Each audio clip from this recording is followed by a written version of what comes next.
everyone, my name is Vina, aka Miss WOCReader, and welcome back to my channel.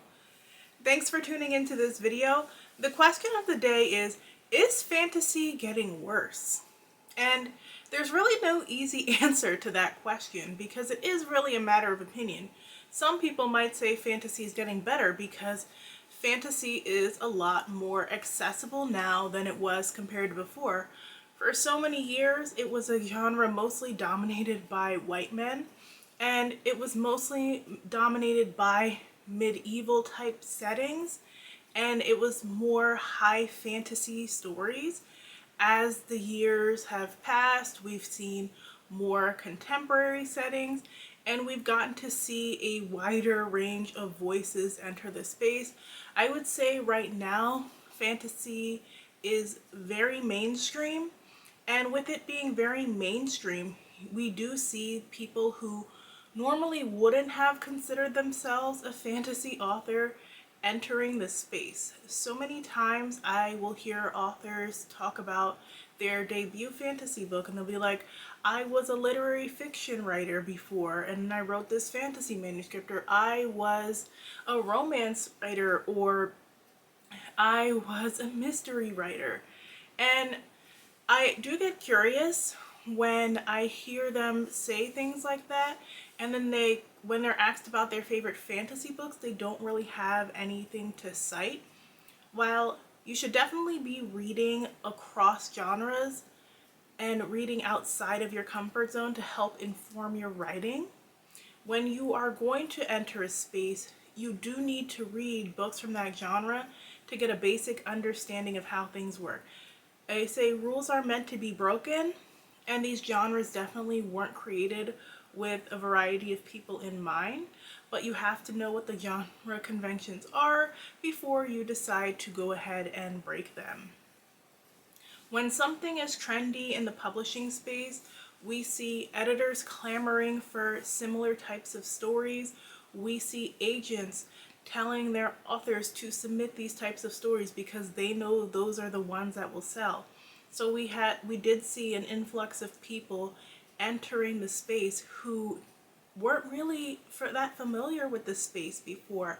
I feel like there is just such a vast audience in fantasy between the many subgenres and the different mediums, because you don't just have the storytelling in books, you have the storytelling in role-playing games, you have the storytelling in graphic novels and comics, you have the storytelling in TV shows and movies.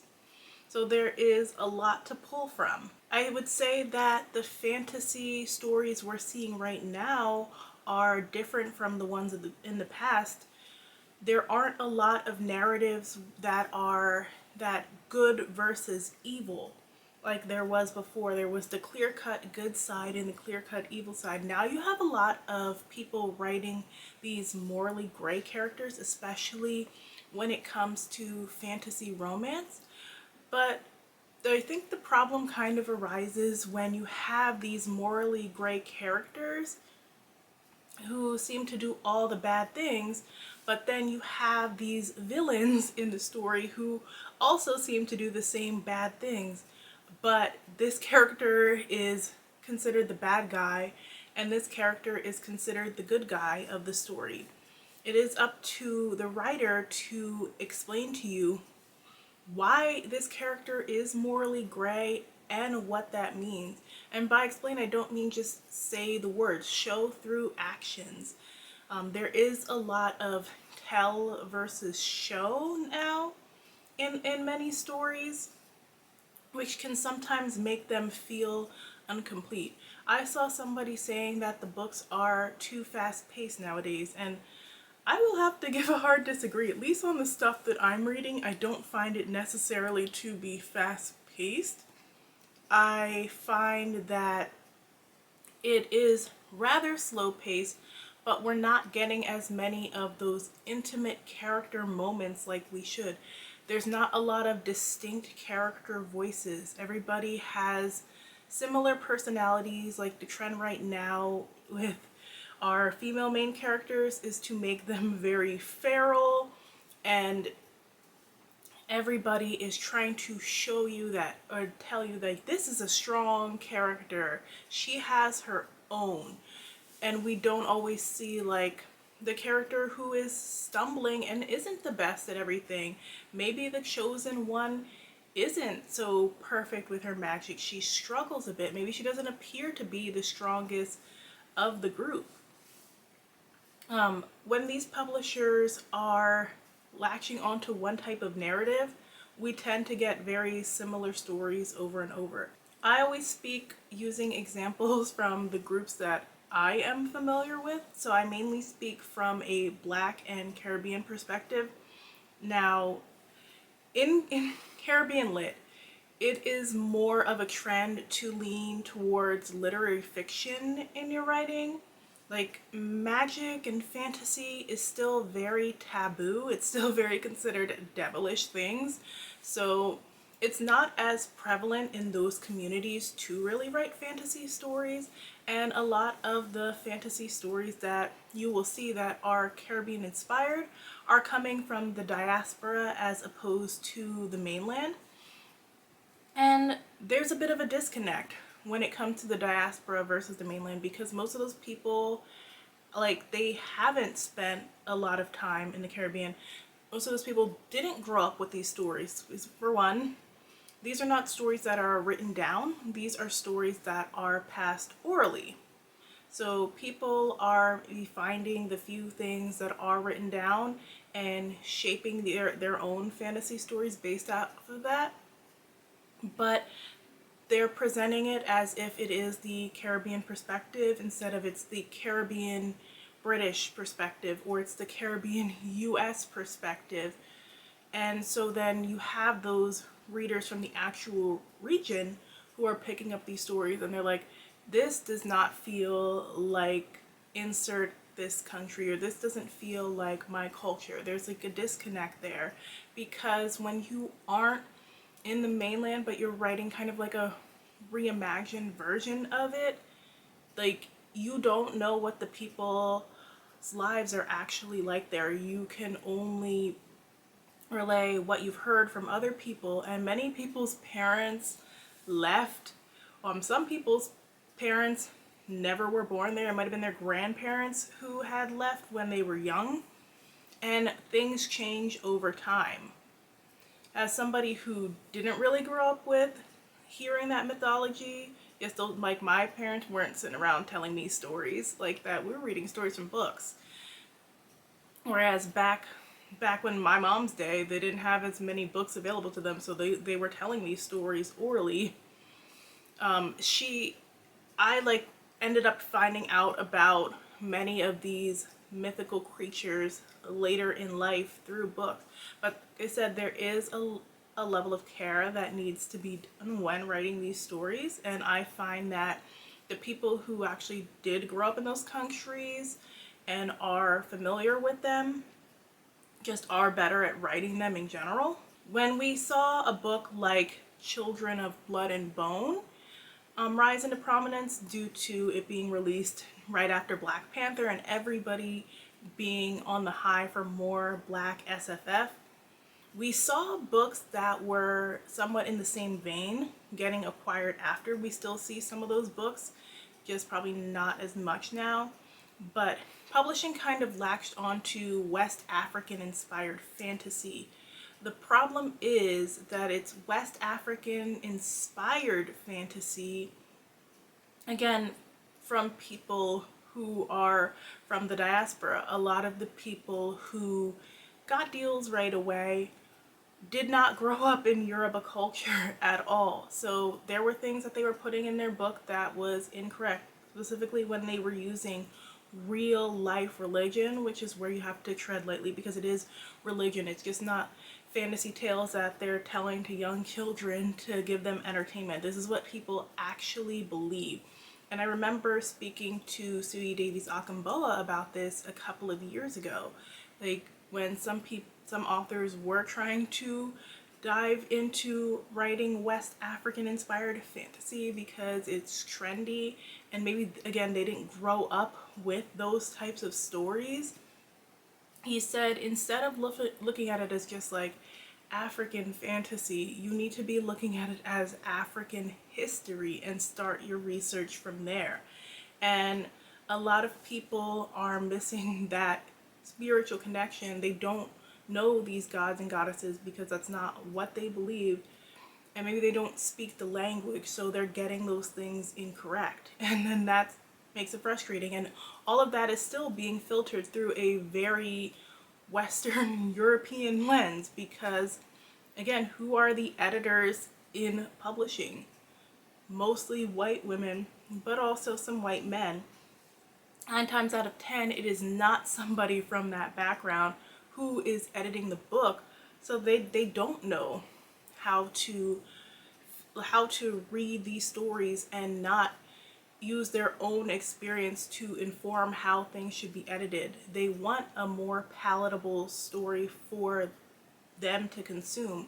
White people love to self-insert themselves into books, and that's just not something that other races are really used to. Because our stories aren't the mainstream, we are able to read with a level of distance in that we're just hearing somebody's story, whereas they feel like they have to be in the story to find it relatable and connect with it. That's why we're seeing all these romantasy books come out right now, and yes, they are by BIPOC authors, but they still have that medieval setting because that's what's popular.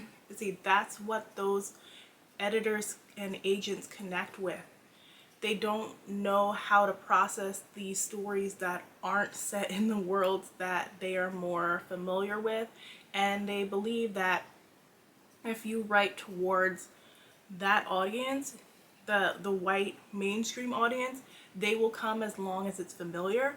And we see that's not always the case. Even when you try to check all the boxes and make it palatable for a white audience, they still end up bypassing these stories for the white stories that they're more comfortable with. And as somebody who reads at least 100 books every year, I will say that though we're getting more of a variety of authors in the fantasy space, a lot of the books still read the same. I always joke that there's about 5 types of black books that publishers let authors publish. Yes, I say let authors publish because we know they frequently reject books that are outside of what they consider the norm. I have so many great writer friends who have presented some really interesting ideas to agents and editors and were turned down because they didn't believe it could sell, or they didn't believe it could connect with white readers. They didn't think it would have a chance because they didn't necessarily understand it.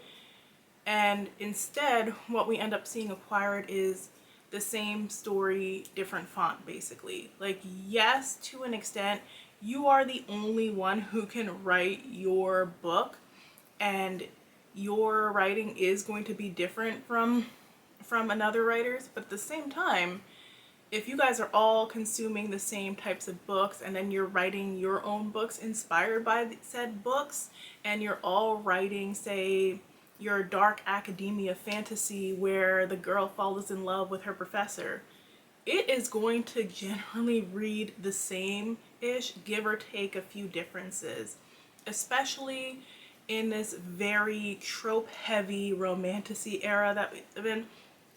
Like, don't get me wrong, I enjoy a good fantasy romance when done well, but right now there's just an oversaturation in the fantasy space of those types of stories, to the point in where they've pushed out women written fantasy that does not have a heavy romance angle. And there are still some great stories being released by women that don't have that heavy romance angle, but they are being ignored by the publishers. They don't get the hype on social media from the book influencers. They don't get a lot of promo. They don't get a lot of targeted ads. They don't get the same type of word of mouth. Like, it's just kind of crazy to me, because I feel like we are truly missing out on some different and unique narratives. And then I will say that just the aspect of race in general does make a lot of a lot of white people uncomfortable. And that's just another reason why there is this push for romantasy. Like, people were talking about it a little bit recently when it came to how historical romance is being shuttered around the same time that we started seeing more diverse authors getting into that genre, and how when they do romantasy, you can be in these very white type of settings where you don't have to worry about regular history. They have racism. It might be more of like a fantastical racism versus, white versus any kind of other minority. And so you can skirt around some of those uncomfortable conversations. I'm a lover of urban fantasy, and in urban fantasy you are dealing with those real world issues that people don't always want to confront when it comes to their stories, because they just want escapism and to pretend the world is such a lovely place. So when you're in a more contemporary setting, it's like, okay, well, this is like our world, and this world here is crap. So what does that say about our world? And we know too, money is a big factor into the types of stories that we're getting as well, because authors from lower income backgrounds find a harder time being able to even access this industry. You see that many of the people who work behind the scenes in publishing do so because they are the ones who are able to afford to move to New York while barely being able to cover their bills on their own. They have support systems from family as well as partners to cover the bills so that they can take that lower income publishing job. Because so much of publishing is just based in one of the most expensive cities in the world, that causes a barrier to entry. It is a privilege to be able to have someone hold down the bills while you try to pursue your dreams as well as an author. And many of the authors that we do see, while yes, like some people are definitely working and grinding in their day-to-day job, a lot of people are able to fall back on a partner, and I don't feel like we talk about that enough. Like, they might have started out working a full-time job, but then once their career started picking up, they might have taken a break, and like their partner was able to cover the health insurance so that they could focus more on writing and hitting those deadlines. And I just feel like we kind of skirt past that when people are painting this glamorous picture of being a full-time author. But it's like, well, you have more free time now as a full-time author because you get to set your schedule and figure out what works for you while hitting those deadlines. You don't have to balance as many different things. It is very hard to to hold down a taxing 9 to 5 job and then get off of work and then focus on writing and focus on editing, and then you also don't have the free time to go to all these events to go promote your books as well. Like, they want you to get out there and go to different conventions that are often during the week. Book events tend to mainly be during the week. Like, yes, you have some things on the weekend, but like book launches are Tuesday evenings around 7 p.m. usually. So an author would have to take off time from their regular job to be able to travel to these different events, and that's just not always possible. And then so much of the money comes directly out of pocket too, which is another added expense. And when publishing is so dominated by people with money, they don't really understand what it's like to not have to be on the other side. I find that when I am reading a lot of contemporary Black stories, a lot of authors are leaning towards that Black excellence narrative, and they're outright telling you, I want my book to be Black excellent. Well, why is your idea of Black excellence so heavily rooted on being suburban with money? Like, having money alone doesn't make you excellent. What are you doing for your greater community? What is your character doing for their greater community? How are they having a real impact in the world besides just having money? Because then I find too, with those Black excellence narratives, that sometimes they kind of want to shape their characters to be a little bit overly perfect, so nobody has any real struggles in the world. So are fantasy books getting worse? Maybe. Like I said, it is a very oversaturated genre right now where there's not a lot of variety being pushed at the forefront. And do I really want to see some change? Do I want to see people have the opportunity to write different types of stories? Absolutely. And that's why I get on here and I champion different types of stories. And that's why I have a few books that I want to recommend today. This is A Day of Breath by Darby Cox. So it follows a warrior who is assigned with the task of protecting her kingdom against demons. However, she finds her powers fading. She decides to utilize what's called the Day of Breath, which is a time when the demons aren't supposed to be able to infiltrate their world. So while she is trying to rediscover herself and reignite her powers, demons are taking over on the day that it should be impossible. To Steal a Throne by Gabby Burton. In this tale, we are following a girl who has used her powers to help her brother rule a kingdom. When an outsider comes using his own powers to threaten the throne, she has to decide whether she wants to continue helping her brother or if she should just steal the throne for herself. The Vanished Witch by A.J. Locke. This is a book about a young woman who has these powers to vanish people, and she ends up accidentally vanishing her boyfriend to this other realm filled with people who are angry and want revenge. The Reaper by Jackson P. Brown.